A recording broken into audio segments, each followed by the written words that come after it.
Welcome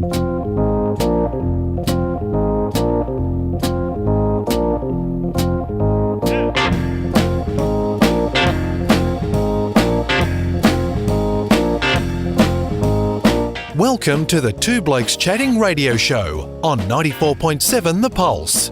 Music, interviews, news, and, well, Two Blokes Chatting. Now, here are the two blokes.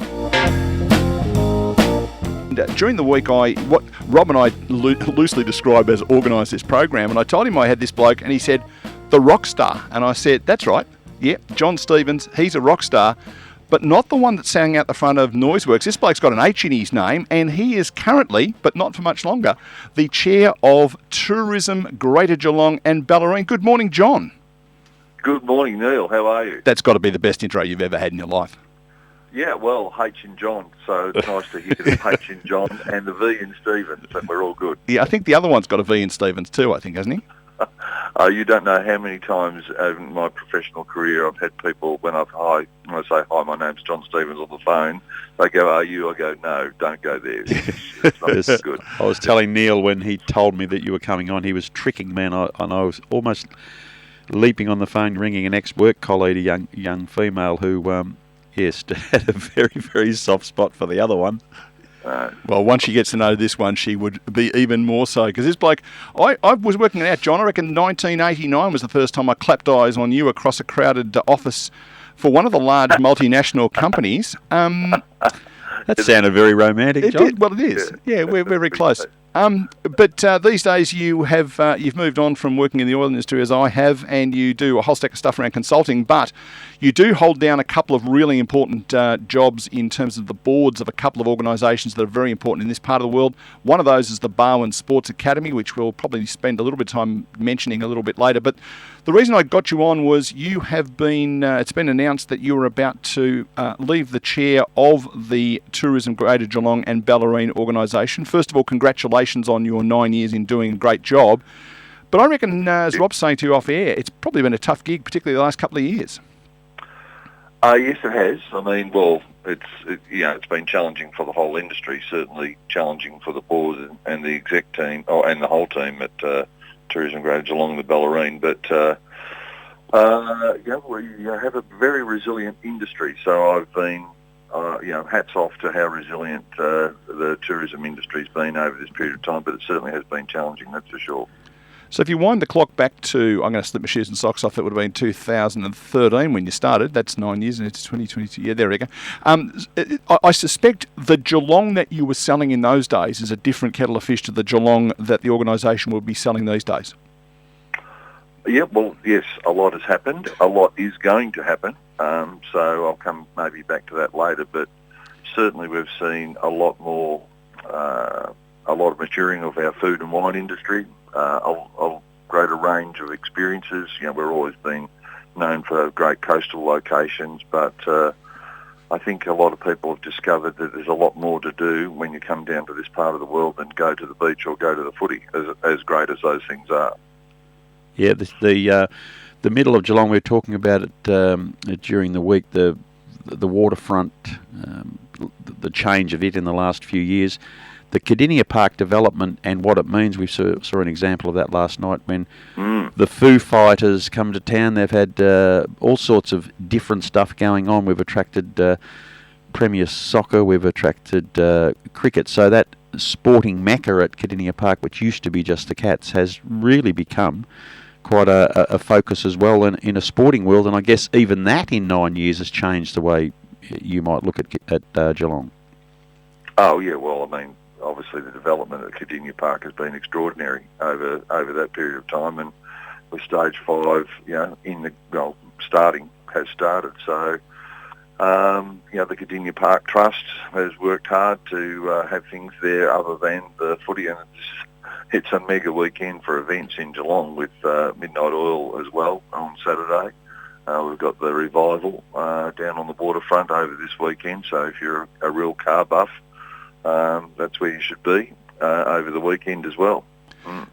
So I guess the thing that sits in my mind when I was thinking, I even did some preparatory thinking about for this conversation, John, which is, again, an unusual circumstance for the Two Blokes Chatting radio show.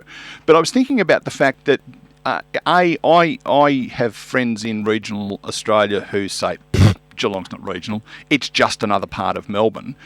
How hard is it as the sense that Geelong is becoming a second big city in Australia, in Victoria, rather than a country town out of Melbourne? How much more difficulty does that bring to the storytelling, particularly given people now live here and work in the city so much?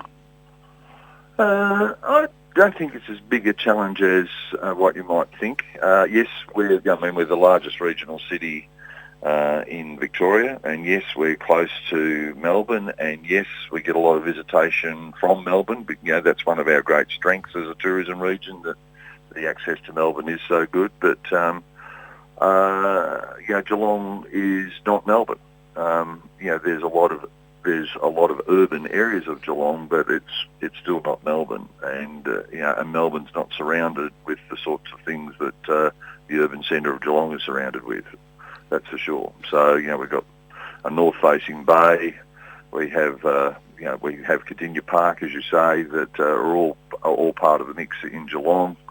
But 15 minutes out of Geelong, you're on the Bellarine Peninsula, and there's all sorts of different options there, and that's just not available in Melbourne. Just put the Barwon Sports Academy hat on, going back to the Cardinia Park development. You no doubt have seen opportunities presented to talented young people in a variety of sports. The focus is certainly footy and cricket, but Barwon Sports Academy touches so many. We've had an Olympic winter gold medal recently come down, which shows that the doorway that's being opened in Geelong now through so many different sports, and I guess the future of that is now even better.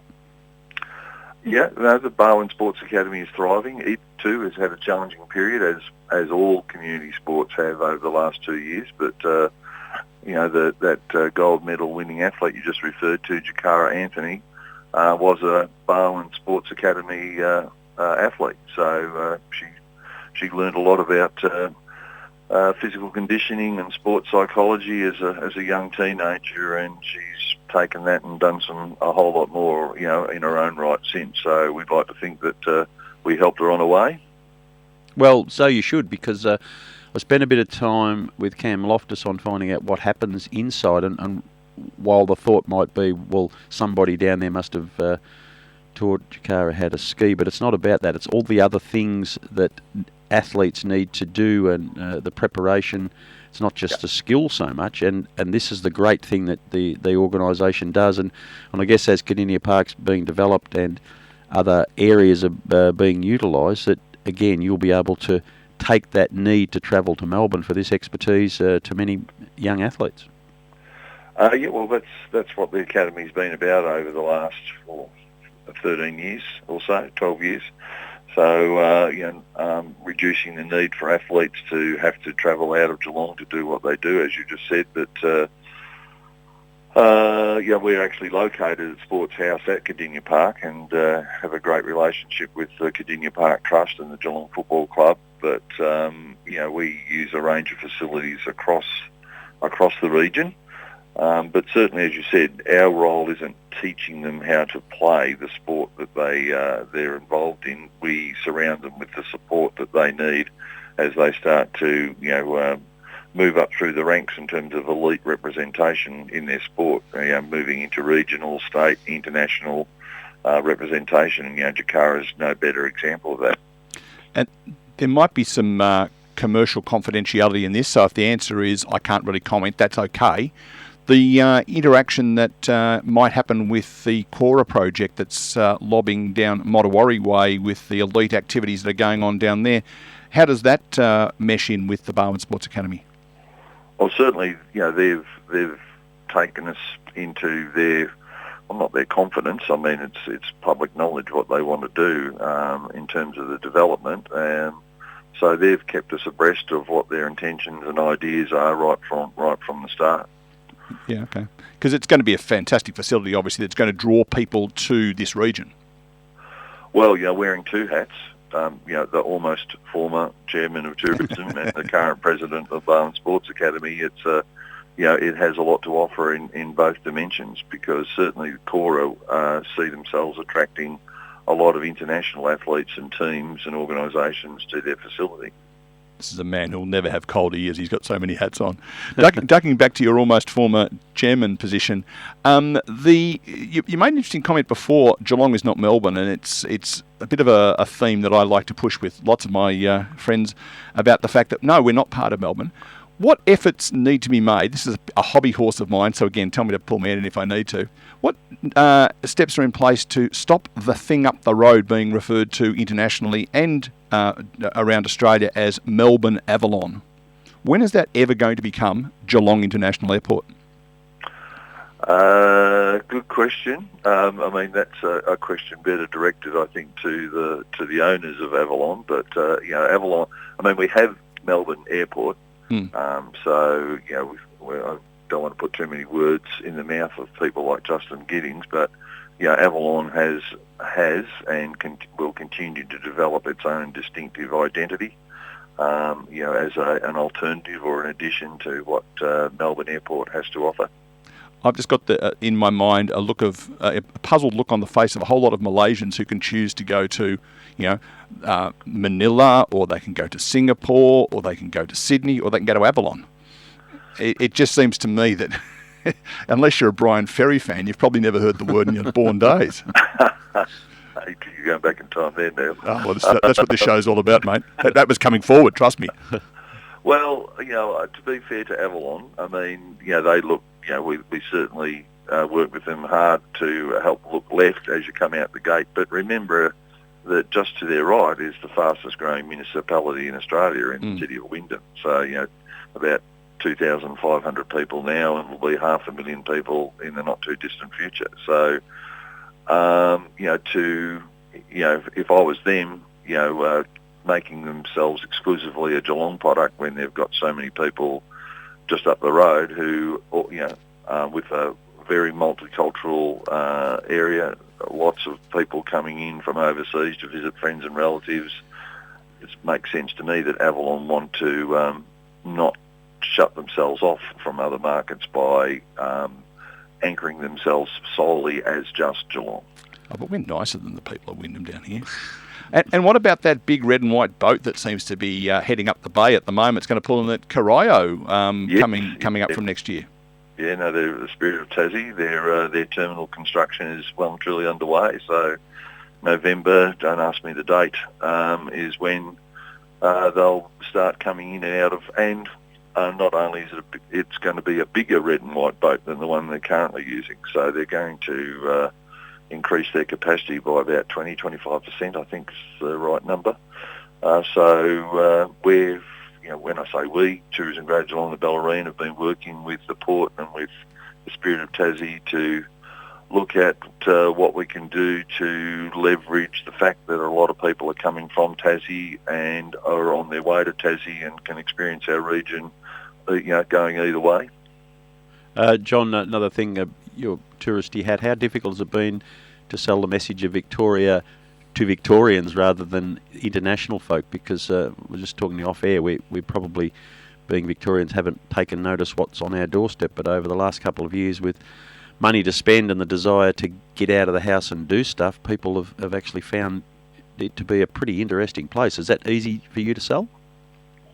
Well, yes, it is. I mean, I think when people come here and discover what a fantastic product and range of experiences are that are on offer in our region, it becomes an easier sell. The tricky part has been always to get them to look at us in the first place. But as I said, the silver lining of COVID is that more Melburnians than ever have engaged with regional Victoria, and certainly when we've seen unfettered access through health regulations, that when we track spend, then we're seeing record spend in the region in those periods where Melbourne has had unfettered access to us as a region.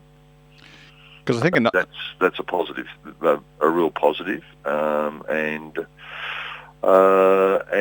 there are lots of people that have a high degree of confidence in our region. I think we're at about $1.5 billion worth of either projects that have either just commenced or have approval to commence or are seeking approval to commence. So there's a lot of people who are backing us in, both in the commercially and from the government. Of course, the biggest project is the Geelong Convention and Exhibition Centre, and work has started there already. And in keeping with the Melbourne one of those being known as Jeff's Shed, are they going to call it John's Shed? Is that in recognition of your fine work that you've done here for the last 9 years? Another area that I've become a little familiar with in recent times has been the northwest of Victoria, the Mildura, basically the Sunraysia area, who typically have turned their attention to Adelaide for their holidays and going to the beach, because it's a long way from the beach from them. But with the borders closing and the uncertainty of being able to get home, they've certainly been turning their attention to this corner of the world. Have you got any stats on that? No, not specifically, but I've done a lot of work in Mildura, wearing my consulting hat, and I think it's fair to say that a lot of Mildurians have a closer relationship with Adelaide than Melbourne in normal times. I mean, drive time, it's closer to Adelaide is closer to Mildura than Melbourne. So, they have their own distinct sense of independence in that part of the world. But I dare say, when we get together as a collective set of regional tourism boards across the state, then I think generally speaking, most of the regions have benefited from the fact that Melbourne has turned its attention to regional Victoria because circumstances have required it to, and have liked what they've found. Yeah, absolutely. Well, John, I know that you are chomping at the bit, I think is the expression, to get out and swing the one iron from the first tee. And thank you for getting down to the car park of the golf club early so that you could talk to us before, and rearranging your tee time, I might say too. So thanks for doing that. Obviously, the opportunity to talk on the Two Blokes Chatting radio show is too much to ignore. Let me get in one last plug for tourism is Go for the development of our golf courses over the last few years, and with Lewis being the latest to relaunch itself in terms of a redeveloped facility and accommodation. The work that's gone on at Lonsdale Links, the work, the Victorian Open being at 13th. So golf has become, when you mentioned, how it's changed, that's one particular experience and product area it's changed terrifically in the last 10 years. We have a fantastic golf offer down here in this part of the world. Well, I happen to be at a winery which we won't name because it's a commercial arrangement, so we won't. But I was sitting out the front of the aforementioned winery, which is quite close to the Kerr Lewis Golf Club, and every now and again there would be 3 or 4 blokes turned up on the tee that's directly over the road, and there'd be a whole lot of hollering and waving and stuff. And the women at the next 4 tables, obviously what had happened was the blokes had all decided to go and play golf, and the girls decided to go over the road and have a few wines. There's something to sell. Well, there's nothing to stop the girls from coming over and playing golf and the guys having a few wines. So yeah, and I think both they were in their element, both sides of the equation. Trust me. Well, that's all part of the experience here. Is come down for a game of golf and enjoy a lot of great wineries and local produce while you're down here. That's for sure. Sounds good to me. John Stevens, thanks for taking some time out of your Saturday morning to talk to us. Congratulations on what you've done for tourism in Geelong, along with your friends down on the Bellarine. We congratulate you on that, and thanks for taking some time out this morning. Thanks. And Bill Mithen is the incoming chair of Tourism Greater Geelong and Bellarine, so I'll just take the opportunity to wish Bill, the board, and the industry all the best going forward. Another famous Geelong name. Absolutely. We didn't want to mention him in case you sounded like we were trying to push you out the door. Thanks, John. All the best. Thanks, guys. All the best. Bye-bye. Cheers, mate.